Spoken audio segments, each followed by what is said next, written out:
NS Beats Production.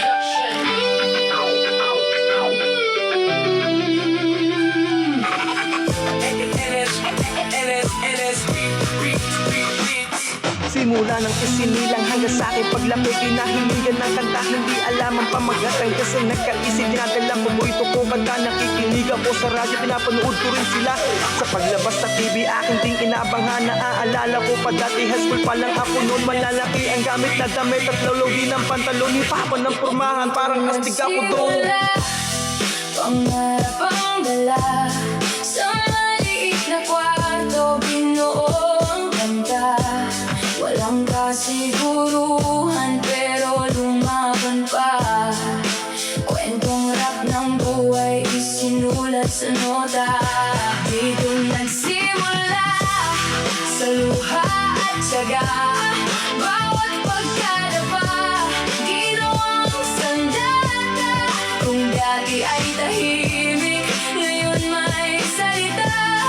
Kwentong rap ang sigaw ng aking pinagmulan.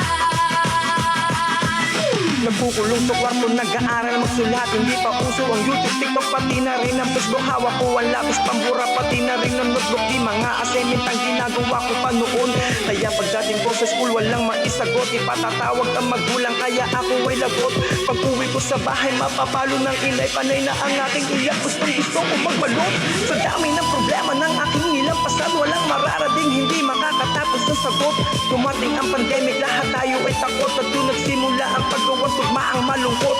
Nakakabuo ng kanta na may tugmaang maganda, hanggang pinagpatuloy ang gusto ko marating. Pinalitan ko ang pangalang maganda sa pandinig. Ang pangalan ko na ay Blacks, nakilala nila dahil pangarap ang dala sa maliit na kwarto, binuo ang ganda. Walang kasiguruhan pero lumaban pa.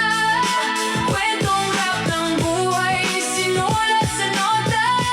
Dito nagsimula sa luha at tiyaga. Bawat pagkadapa ginawang sandata. Kung dati ay tahimik, ngayon may salita. Kwentong rap ang sigaw ng aking pinagmulan na.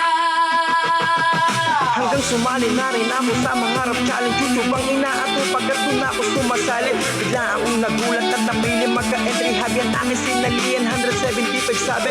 Bigla nag-email sa akin at ako ay napasali. Mga konsihal, pangulo, SK nagpapagawa na rin ng jingle song. Hinahanap, lumalapit at hindi nagpapabayag ng anumang maging kapalit. Nagalit sa akin at napiling maging masaya. Kumakalat na rin at naririnig ang mga tinulatan kong kanta. Kaya ngayon ako'y bumibilig sa aking sarili at gumagawa na rin ako ng iba't ibang mga vlog, mga parody at naging comedy. Sinubukan ko magluto hanggang ako'y natuto. Ngayon alam nyo na ang istorya ng buhay ng talentadong si Russell Castillo. Peace, man. Shit.